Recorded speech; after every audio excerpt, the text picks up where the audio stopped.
আসসালামু আলাইকুম, নমস্কাৰ। প্ৰথমতে প্ৰতিজন ব্যক্তিয়ে যোনে যোনে লাইভটো চাবলৈ আৰম্ভ কৰিছে বা পিছলৈ চাই লাইভটো সকলোৱে আগুৱাই দিব আৰু বিশেষকে আমাৰ বিজেপিক আৰু এই যে গৰু ৰক্ষা বাহিনী কিছুমান আছে নহয়, তেখেতসকলক ধন্যবাদ দিব। বিশ্বৰ ভিতৰত ভাৰতে ২ নম্বৰ স্থান লাভ কৰিছে। কিন্তু ৰাইজ,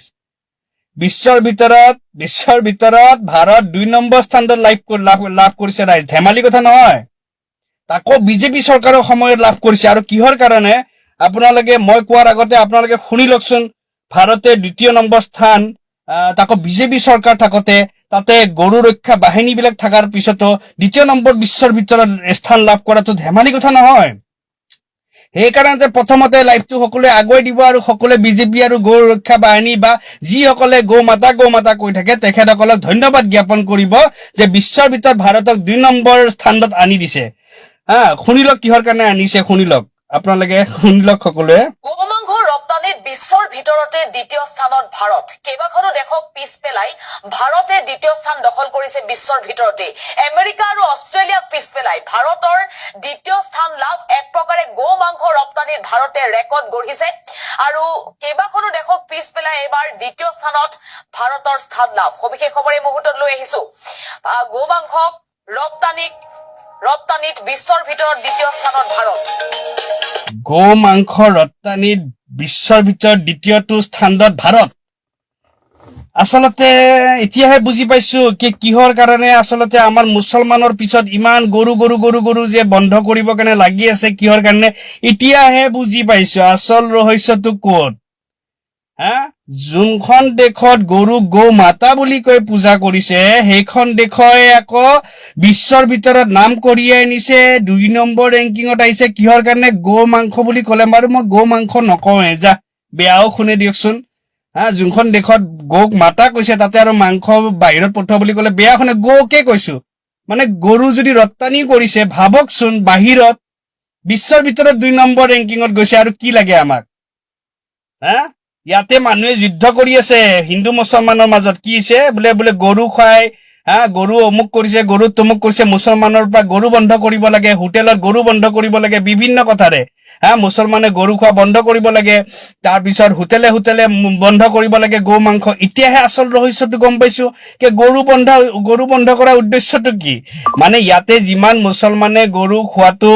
কমি যাব, সিমান আকৌ গৰুবিলাক মানে বাহিৰত পঠাবলৈ সুবিধা হ'ব। আৰু বাহিৰত পঠালেতো আৰু বাহিৰতো পূজা নকৰে নহয় জানো। আমাৰ ভাৰততহে গৰু মাতা বুলি বা গৰু পূজা কৰিছে, বাহিৰততো পূজা কৰা নাই, হয় না? বাহিৰততো খাদ্য হিচাপে ব্যৱহাৰ কৰিছে। আকৌ সেই যে বাহিৰত যোৱাৰ পিছত যিখিনি আমদানি, মানে যিখিনি টকা আহে, মানে এতিয়া কথাটো হৈছে যাক আমি মাতা কৈছো, যাক আমি ভগৱান বুলি কৈছো, সেয়া আমি বাহিৰত পঠাই কিনে তাতে মানে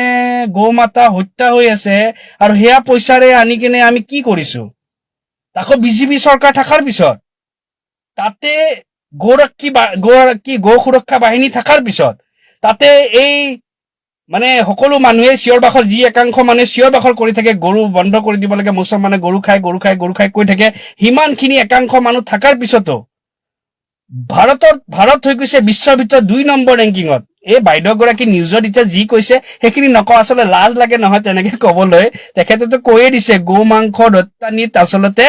কি হৈছে বোলে ভাৰত ২য় নম্বৰ ৰেংকিঙত আহিছে। তেনেকে নকওঁ, তেনেকে কলে নিজৰে দুখ লাগে। কাৰণ যোনখন দেশত ভাৰতত গৌ মাতা বুলি কৈছে, গৌক পূজা কৰিছে, সেইখন দেশে আকৌ ২ নম্বৰ ৰেংকিঙত কি আহিছে বোলে গৌ মাংস বোলে বাহিৰত ৰপ্তানি কৰা ২য় নম্বৰত। আচলতে ধিক্কাৰ জনাব লাগে। কিন্তু তথাপিতো আমি তেনেকে নকওঁ, কাৰণ আমাৰে নিজৰে ভিতৰতে আমাৰ বেয়া লাগে তেনেকে কবলৈ। আমি এটাই প্ৰশ্ন যে বিজেপি চৰকাৰ থাকোতে, যিখন চৰকাৰে গৌ মাতা কৈ আছে, গৌ মাতা বুলি পূজা কৰি আছে, বা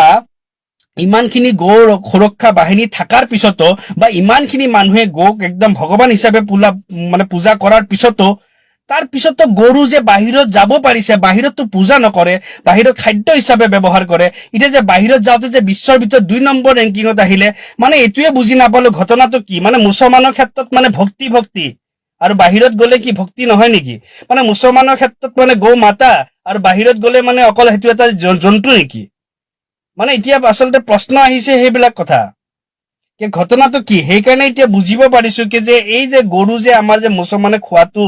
বন্ধ কৰিব বিচাৰিছে বা মুছলমানে খাবলৈ নালাগে বা যি কৰি আছে মানে গৰুটো আমি মুছলমানে মানে হোটেলতো বিক্ৰী কৰিব নোৱাৰে খাদ্যটো খাব নোৱাৰে মানে সেই যে বস্তুটো বন্ধ কৰা ৰহস্যটো কি এতিয়াহে বুজি পাইছো আৰু ৰহস্যটো হৈছে এতিয়া যি দেখা গৈছে যে ভাৰতৰ পৰা বাহিৰত পঠাবলৈ লাগিব আৰু তাৰ পৰা আমদানি ল'বলৈ লাগিব আৰু আমদানিখিনি যেতিয়া আমাৰ ইয়াতে ভিতৰতে যদি খাই থকা যায় আমদানিটো কমি যাব নহয় কমি যোৱাৰ ভয়তে চাগে মুছলমানৰ পিছত পৰিছে যে গৰু তোমালোকে খাব নোৱাৰা এতিয়াতো খাব নোৱাৰা বুলি ক'লে নহব এতিয়া হিন্দু আৰু মুছলমান লগাব লাগিব কাৰণ কিয় হিন্দু মুছলমান আমি ভাগ কৰি আছো ক'ত গৰু আৰু গাহৰিৰ মাজত যেতিয়া আমি গৰু আৰু গাহৰিৰ মাজত হিন্দু আৰু মুছলমান ভাগ হৈ আছো তেতিয়াহ'লে আমিতো ধুনীয়া কৰি সেইটো লৈ আমাক ৰাজনীতি হিচাপে আমাক সুবিধা উঠাব লাগিব আৰু সুবিধা উঠাবলৈ আমাক কি কৰি আছে গৰু নামত এটা মানে যুদ্ধ লগাই দিছে এইপিনে গাহৰি নামত এটা যুদ্ধ লগাই দিছে তাৰপিছত তাৰ মাজৰ পৰা মানে সুবিধা কোন লৈছে কোনে যোনে ভাৰতক ২ নম্বৰ বিশ্বৰ ভিতৰত আনি দিছে কি বোলে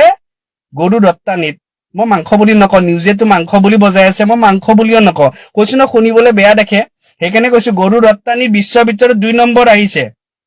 সেইকাৰণে এই গৰু সুৰক্ষা বাহিনীখিনিক মই এটা প্ৰশ্ন কৰো মানে প্ৰশ্ন নহয় তেখেতক এটা উপদেশ দিব বিচাৰো আৰু যিসকলে সেই গৰু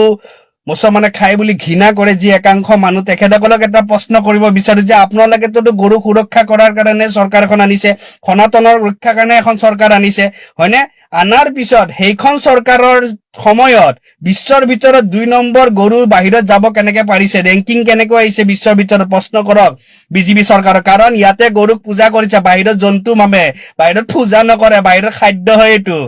আমি ইয়াতেতো যিমান নাখাওঁ বাহিৰত তাতকৈ দুগুণ খায় সেইকাৰণে যেতিয়া মাতা কৈছে মাতাক বাহিৰত বিক্ৰী কৰাটো কেতিয়া মই ভাবো কি সেইটো এটা আৰু ভক্তি নহয় এইটো একো ভক্তি নহয় সেইটো কাৰণে প্ৰশ্ন কৰকে বিজেপি চৰকাৰ থকাৰ পিছত কেনেকৈ বাহিৰত গৰু যাব পাৰিছে নে অকল ভাৰতৰ ভিতৰত অসমৰ ভিতৰত মুছলমানক নামতহে অকল কি গৰু পূজা কৰে নেকি বা গৰুৰ নামত ভক্তি নেকি মানে বাহিৰত ভাৰতৰ বাহিৰত পঠাবলৈ হলে তেতিয়া ভক্তি নাহে নেকি তেতিয়া মাতাৰ চিন্তা নাহে নেকি যে বাহিৰত পঠাইছো বাহিৰত গৰুবিলাক যেতিয়া গৈছে সেইবিলাক গৰুটোতো কাটি মাৰি কেনে খাবহে আমাৰ মা আমি যাক পূজা কৰিছো সেয়া আজি তাতে খাই আছে সেইটো কি ভক্তি নহয় নেকি এই ডুপ্লিকেট ভক্তি নেদেখাব আমাৰ আগত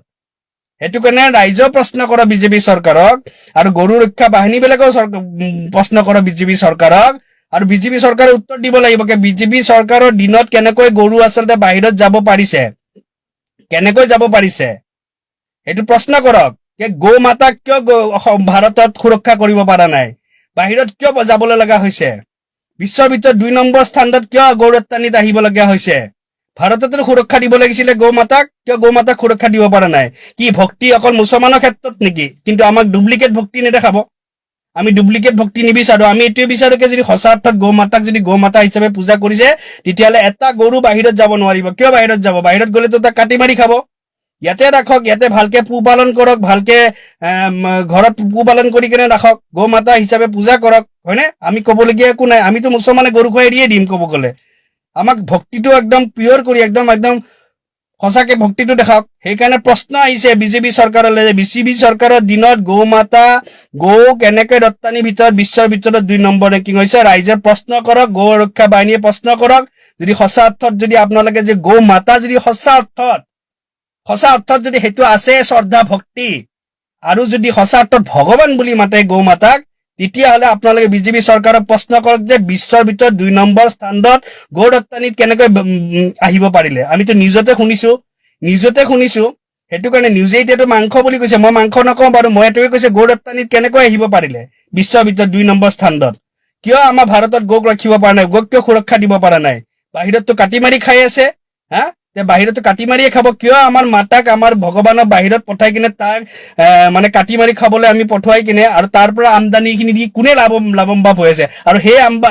আমদানিৰ সেই পইচাৰেদি কি আপোনালোকে চলিব পাৰিব তেতিয়া আপোনালোকৰ ভক্তি নাযাব তেতিয়া আপোনালোকৰ মাতা বুলি কোনো শ্ৰদ্ধা নাথাকিব নেকি সেই পইচা ল'ব পাৰিব জানো প্ৰশ্ন আহিছে আৰু প্ৰশ্ন কৰিব লাগিব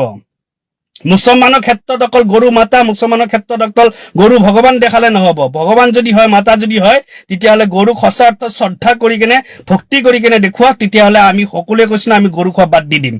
একদম স্পষ্ট কথা জয় অসম